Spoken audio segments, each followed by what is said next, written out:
Don't leave, don't leave, don't leave, don't leave. No, no, no, no. No, no, no, no, no, no. No, no, no, no, no, no, no. Don't you leave. Please, begging you, please. Stay with me. Baby, don't you leave. I need to see your face at least. And if you leave, pray for me. Please, baby, please, stay with me. Baby, don't you leave. I need to see your face at least. And if you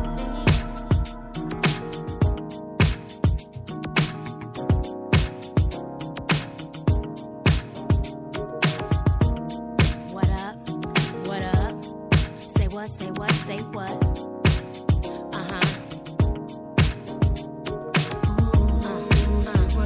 Say what? Yeah.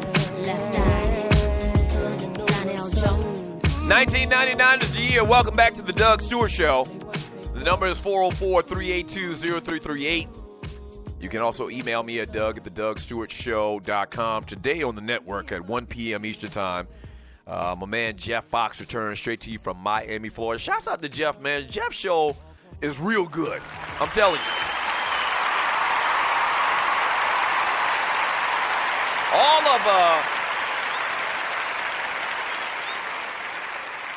All of the shows on the network are good, are very good. But man, Jeff brings it every day for the most part, except for Monday, except for Friday. But very consistent, man. Real good passion, man. Obviously, he was on the radio, so he's a little bit more groomed than the guys that we have on the network, man. Once again, all of them are great. But Jeff's been in the business for a while, man. Check his show out at 1 p.m. Eastern Time, following me right here on the WSME network. The Jeff Fox Show coming to you live. It's not recorded or anything like that. Coming to you live from Miami, Florida. Trust me, you will like it. And then also we got scheduled tonight at 9 p.m. my man Kesey with the Kicking It with Kesey show right here on WSME. Yeah. So tune in. That's always good stuff as well. As Kesey always brings that fire and that passion to the interweb, all right? The number 3 pick we're looking at is Josh Jackson, the kid from Kansas. They're saying that he has Kevin Garnett-like intensity, which means that he gets hype. He's a very emotional type player. He's the best two-way player in the draft. He has elite court vision for a wing player, great athleticism. He's a creative scorer around the rim. It kind of reminds you a little bit, some people comparing this game to Kawhi Leonard. Here's the problem, though. His jumper has a hitch in it, and he's a terrible free throw shooter. You can't be a terrible free throw shooter when you're kind of like one of them stretch, forwards, those small forwards that you expect to be out on the wings. He needs to add strength. At 20, he's old for his class, meaning that a lot of these other guys, as I mentioned earlier, are freshmen that are getting drafted this year. He can get too emotional on the court as well. So, but he's a fantastic player. The fact that they're talking about him being the number 3 pick in the draft says a lot. And if you watched him play at Kansas this year, man, as they put it, very good, elite athlete, man, long player, should be able to adapt to the NBA game very, very well. I wanted to read this message I saw in the chat during the break on Spreaker.com from a man, LD from the D. He says, Slug. I don't know who Slug is. Maybe that's somebody new in the chat. He says, remember, and this is an extreme case, but Curry put Davidson on the map by himself. The rest of the team was nothing, yet everyone knew to watch Davidson to see Dale's son. And he still didn't go number 1 overall. This kid about to go number 1 overall, and he didn't put his team on the map this season. People talking about they never watched him or even knew who he was. That's a very good point. That's the point I've been making about Markelle Fultz over the last couple of weeks, the closer we've been getting to the draft, is, I really don't know a lot about this kid, and it seems like that's the consensus thought is this guy's going to be number 1, but I really can't think of too many other times. Ben Simmons, same scenario. Ben Simmons hadn't really played yet in the NBA, so we don't know what's going to happen with him. The thing about Ben Simmons is he's 7 foot tall. and he has a complete skill set. So I could easily see, him being a good player in the NBA.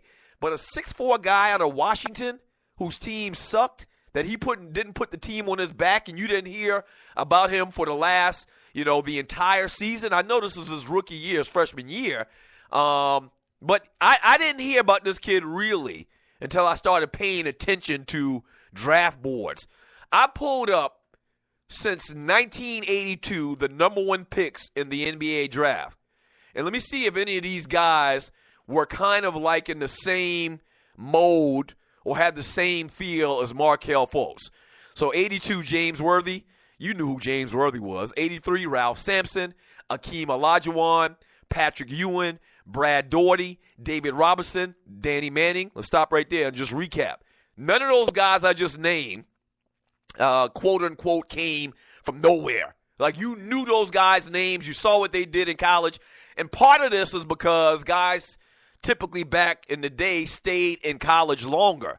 But even the newer guys, like when LeBron started, LeBron came out, we knew about Kevin Garnett. We knew about KG. We knew about Kobe Bryant, even though Kobe didn't go number 1. But we knew about players that didn't have a lengthy career in college basketball still. So let's continue with the list. Purvis Ellison, Louisville, obviously we knew about him. Derek Coleman, Larry Johnson, Grandmama, Shaquille O'Neal, Chris Webber, Glenn Robinson, the big dog, Joe Smith out of Maryland. We knew about Joe Smith. Joe Smith balled out of control when he was at Maryland. Allen Iverson, Tim Duncan, Michael Olakawande, the Candyman.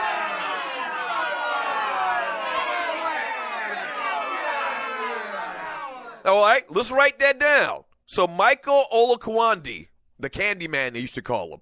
This was a guy that came out of Pacific that no one had heard about. Now, he was 7+ feet tall. So, you give tall guys the benefit of the doubt for the most part. But let's write that down. We wrote that down. In 1998, Michael Olakawande got drafted out of Pacific by the Los Angeles Clippers. He was a bust. He was a bust. I don't even know if the guy even started many games for the Clippers throughout his career. Elton Brand out of Duke, Kenyon Martin, Kwame Brown. Now, Kwame was a bust, but we knew about Kwame.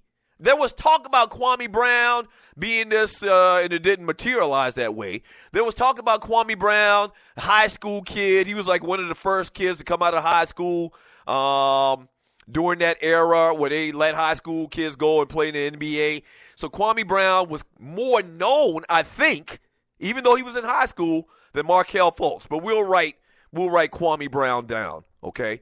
Yao Ming, LeBron James, Dwight Howard, same thing. Dwight was in high school, but we knew about him. We had heard all these stories about him. We had seen so much footage of him. Andrew Bogut.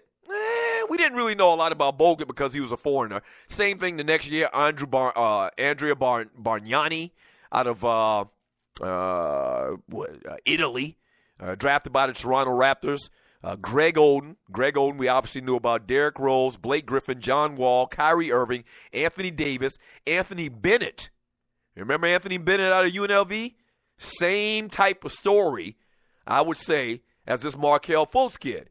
Nobody heard of Anthony Bennett, or not, unless you were a staunch basketball fan and you paid attention to basketball every single day and you watched a ton of games week in and week out. You really didn't know about Anthony Bennett, and he turned out to be a bust. So let's add Anthony Bennett to the list as well. Andrew Wiggins, Karl Anthony Towns, and Ben Simmons. We don't know about Ben Simmons, so let's not even include him. So there's 3 guys since 1982 that we kind of put in the same category, at least I do, Markelle Fultz, where it's a player that came from nowhere, that really wasn't heralded, that didn't really do a lot in college that most basketball fans knew of. Those 3 players, Michael Olakawande, the Candyman, Anthony Bennett, and if you want to, you can put in that conversation Kwame Brown, because he came out of high school, he was a bust, but we did know more about Kwame Brown, I would say probably, than we did Markelle Fultz, because we heard all of these stories about Kwame through the years. So since 1982, I went through every number 1 pick in the draft since 1982. Only 2 guys kind of fit the mold of Markelle Fultz. We really didn't hear a lot about him, but somehow he shot up draft boards and we're taking number one. Those two players, Michael Olakawandi and Anthony Bennett. That's not a good sign. Those are not good indicators of looking at Markelle Fultz.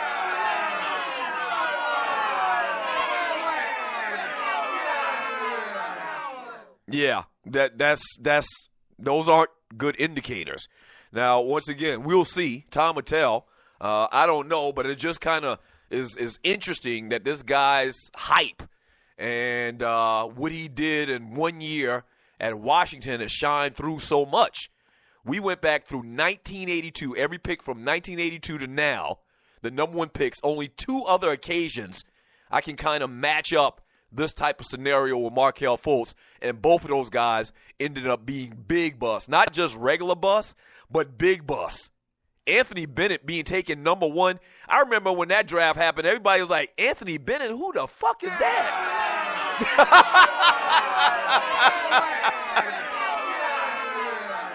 Yeah, I was like, not just me, but everybody I knew, and the talk on, by the quote-unquote analysts were the same thing. This guy is relatively unknown, but he's a big body. He looks like he got a good skill set. You know what the conversation around Anthony Bennett was like? It was kind of like Marvin Williams. You remember when Marvin Williams came out of North Carolina? Oh my gosh, he's 6'9". He can handle a basketball. He can finish a fast break. He got post moves. He can shoot the three as well. He's a stretch this. He's a stretch that. And Marvin Williams actually has had a pretty decent career, but not to the level that everybody thought Marvin Williams was going to be, or based on where they picked him at. The Atlanta Hawks picked him at in the draft. So I don't know. We'll see. And this is all just barbershop talk because we don't know. Fultz might turn out to be a fantastic player, but based on history since 1982, we shouldn't think that's going to happen. We shouldn't think that's going to happen based on what I just ran down for you. So we'll see. All right, when we get back from the break, we'll read chat messages. The guy got bogged down with that one message, which was a very good one from my man LD from the D. But when we get back from the break, more of your messages in the chat room. NBA draft tonight, 7 p.m. Back in 3 minutes, the Doug Stewart Show.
Bust it out, yeah.